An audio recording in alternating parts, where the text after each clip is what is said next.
aircraft first entered service with the Royal Air Force back in 1978, and the 3A was followed on in 96. Both marks were used in the search and rescue role. In those days, operated from 6 locations around the UK, with each location providing 2 aircraft.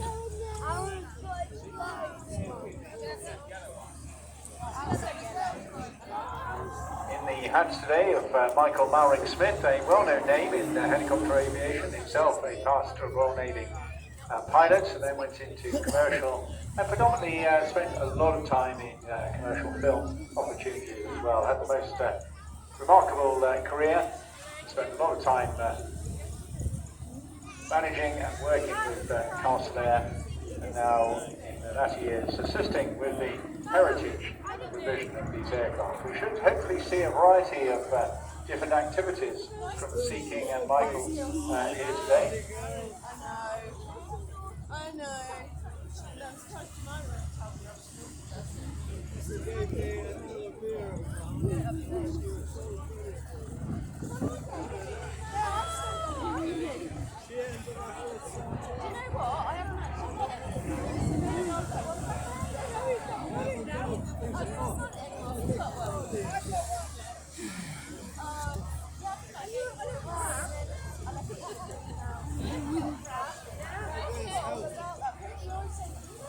These aircraft originally assigned to 22, 78, 202 and 203 Squadron. British license built versions of what was the American Sikorsky S-61 helicopter of the same name, and developed by Western Helicopters.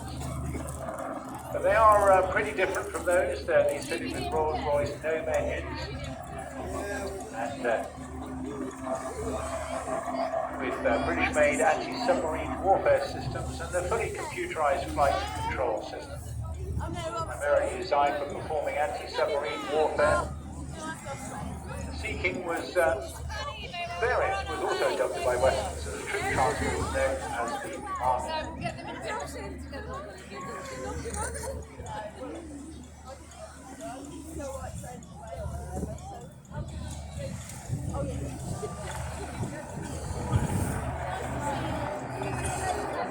A real workhorse of a helicopter. Got all sorts of little additions. The windscreens of these can be jettisoned to allow the crew to escape in an emergency. Usually flown by 2 pilots, but can be single-handed as well. And the crew, including a winch operator and a winchman at the same time. So 4 crew, generally speaking, in the entire crew on a mission. But you can see its utility because the fuselage itself is able to carry up to 22 survivors or up to a dozen stretcher cases. So true workhorse. Fitted with the searchlights, I think you called sight up just as it was coming in. The winch is mounted just above the port cabin door.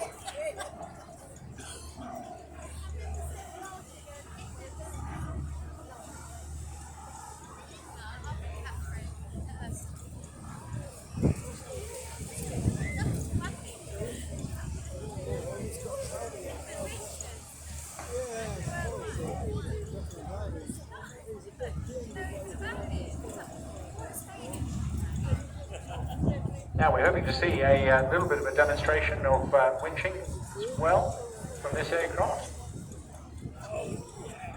Something that was regularly seen, often with the RNLI lifeboats in hand as well.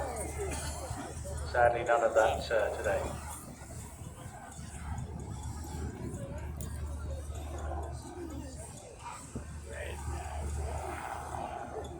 They provided a wide range of services in both the Navy and the Royal Air Force, as well as wartime roles in the Falklands War, the Gulf War, the Balkans conflict, Iraq and Afghanistan as well. The Sea King is probably most well known in its capacity as a Royal Navy search and rescue and Royal Air Force search and rescue force. The Navy being in red and grey, and the RAF in the colour you see today, the yellow livery.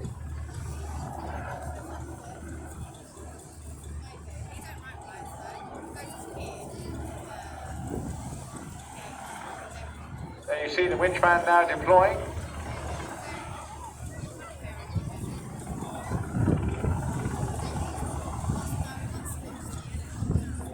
Very stable, and I see him doing a few acrobatics himself on the end of that winch line as well.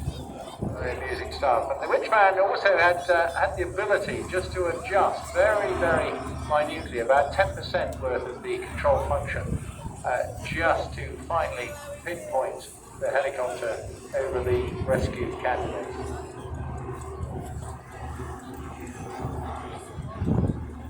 Really good to see this back.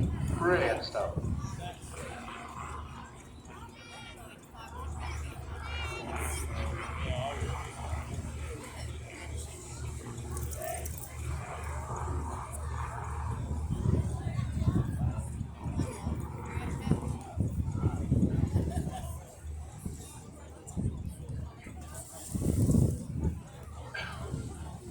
Of course, it all looks very enjoyable on a day like this, but of course some of the work that they used to do in those days, still do, of course it's under contract now with the Coast Guard agency, but the work they do not just at sea but in mountain rescue as well, absolutely critically important. But frequently accidents happen in the worst of all weathers, and this very, very demanding, but an incredibly stable and efficient aircraft in which to conduct rescues in very, very poor weather.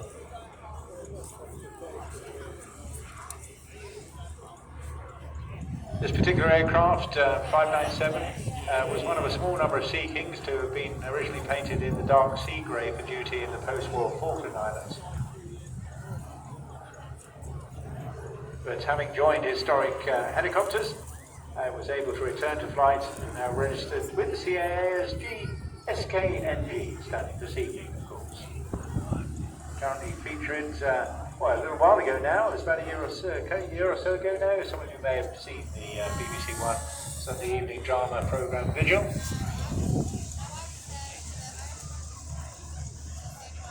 And another of the historic helicopters, or heritage helicopters, will be featuring in yet more television series. So these aircraft are very valuable, not just for the heritage of the nation, but also to help with any dramatic events or activities that we need to record in yesteryear as well.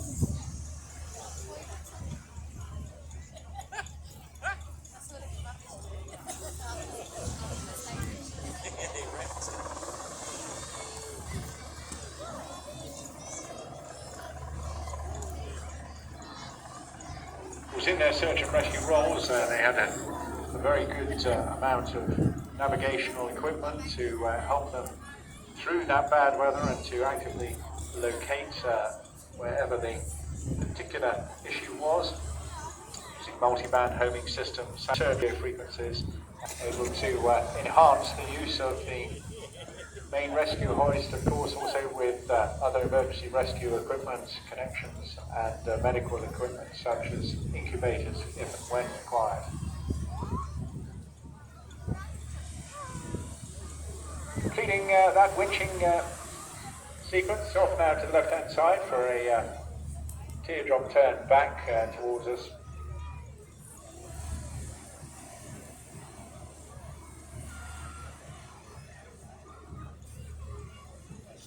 Crews also would have been assisted with night vision goggles.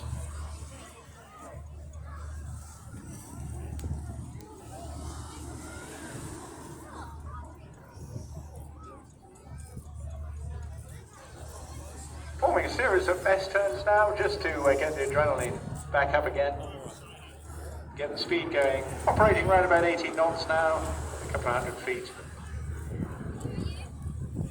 Towards the end of this row, a little bit of a surprise, I hope, coming our way for their final run. Let's wait and see.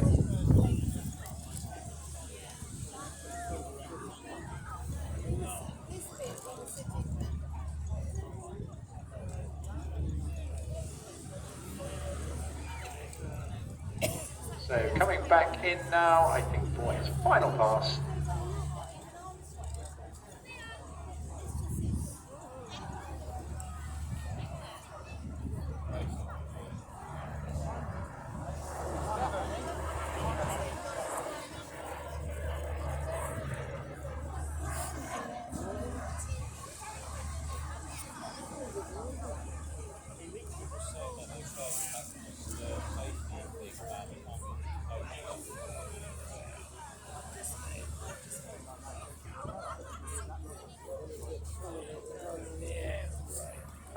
but he's obviously going to turn around and come back and maybe make this one, because I was hoping to see something pop out of the cabin. And keep your eyes on the seat here.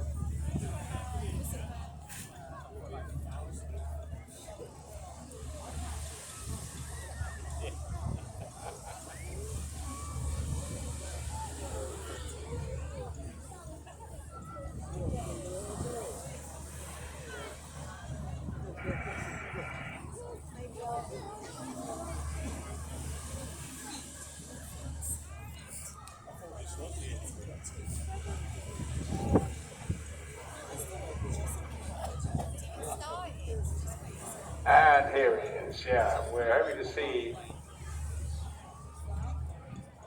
the RF ensign being dropped out. And again, something we haven't seen for quite some while. It's terrific to see the crews from Chard there getting some, what we refer to pretty much as sort of roll equipment involved back in the air displays. Really superb stuff. So once again, a good one for you photographic enthusiasts out there. In the hands today of Michael Murray, R3, X-ray Zulu 597. So give them all a huge wave. They've been working very hard in this cockpit here today, and I think bringing back a very unique display, something we haven't seen for many, many years. And it's a real pleasure to see them here.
And I think this one must be the last pass. So great chance once again. If you're having fun, yeah, they're hoisting it back in.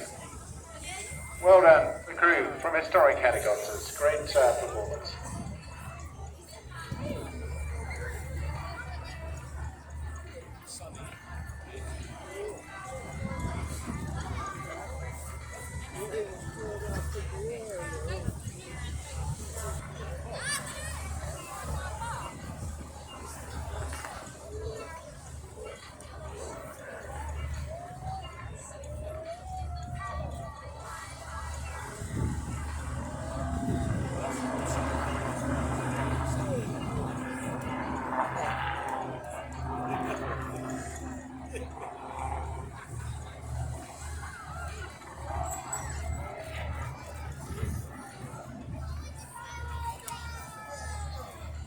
And I just hear the crew now signing off, departing to the north, and very well done indeed.